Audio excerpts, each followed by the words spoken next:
गुरु आम पंचकोशी लोक आम जया होटेल को जाकि आम भूल करूँ आमको प्रभु आमको क्षमा कर पंचकोशीवासी क्षमा कर जे आम किसी जानी जी जो अच्छा जया होटेल को जाइंट आर पाचिति कौटी ना कौटी करूँ आम जगन्नाथ पाखे आत्मसमर्पण करुँ आम खाइचु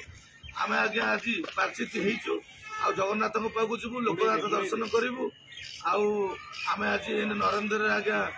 नंडालु कालेन्द्रेश्वर पाखे जय जगन्नाथ बुढ़ा बुढ़ा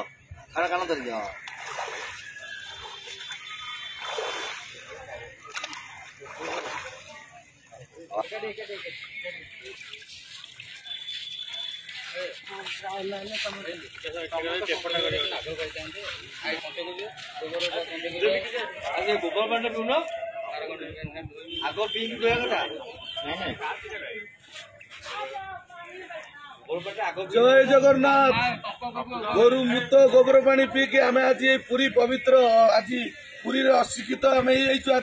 अशिक्षित आज श्रीक्षेत्र माटी आम आज आम जया होटेल को आम जाइलु बोली आज गोरु मुत गोबर पानी पी आम आज समस्त पाखे आज आशीर्वाद क्षमा प्रार्थना आमको मुक्ति कर प्रभु जय जगन्नाथ।